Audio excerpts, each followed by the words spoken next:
జగన్మోహన్ రెడ్డిని అడుగడుగునా అడ్డుకున్నారు సిమ్స్కి వెళ్ళాలి అని అనుకుంటున్నప్పుడు అనేది. అడుగడుగునా అడ్డుకున్నా సరే ఆయన లోపలికి వెళ్ళారు. దానికి క్లారిటీ ఇచ్చే ప్రయత్నంలో జగన్నే బదనాం చేసే ప్రయత్నం జరిగిందా? ఇప్పుడు ఇదే ఒక చర్చ. అందుకే ఆనం రామనారాయణ రెడ్డి రంగంలో దిగి ఆ అంశాన్ని భుజాన్ని వేసుకున్నారు.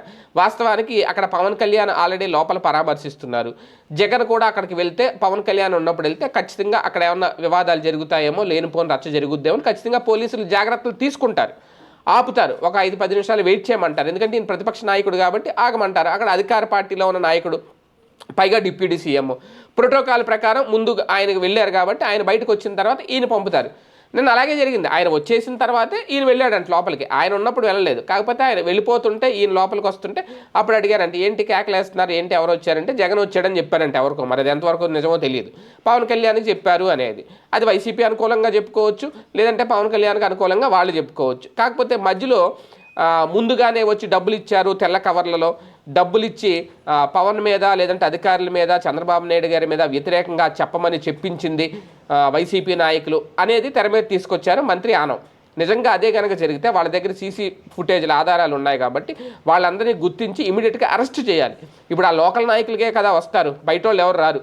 అక్కడ లోకల్ నాయకులే వచ్చి డబ్బులు పంచుతారు. నిజంగా ఏం చెప్పినా డబ్బులు పంచుంటే వాళ్ళందరినీ అరెస్ట్ చేసి లోపలేసి వాళ్ళ మీద చీటింగ్ కేసులు పెట్టి, ముందుగా వచ్చి ఇలాగా డబ్బులు పెట్టి చీట్ చేశారు వీళ్ళందరినీ చీట్ చేసి మా మీద, మా ప్రభుత్వం మీద బుర్ర జల్లే ప్రయత్నం చేశారని చెప్పొచ్చు. అధికారంలో వాళ్ళగా ఉంది కాబట్టి అక్కడ ఎస్పీకో డిఎస్పీకో ఒక ఆర్డర్ వేస్తే ఇమీడియట్గా సీసీ ఫుటేజ్లో ఉన్న వాళ్ళందరినీ తీసుకొచ్చి లోపలేసేస్తారు, అయిపోద్ది. వాళ్ళని చూపించవచ్చు కూడా, వీళ్ళు చేసిందే ఇదిగో సీసీటీవీ ఫుటేజ్, ఇదిగో డబ్బులు పంచుతున్నారు, ఇదిగో తెల్ల కవర్లో, ఇదిగో మనుషులు వీళ్ళని చూపించవచ్చు.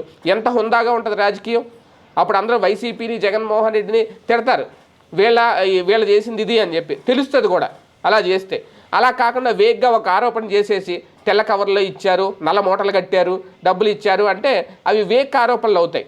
అనవసరంగా బురద ఎవరి మీద బురద వాళ్లే జల్లుకున్నట్టు అవుతుంది. పక్కోడి మీద జల్లే బురద అది మన మీద తోలుతుందని గ్రహించట్లేదు. ఇప్పుడు అదే చర్చ నడుస్తుంది.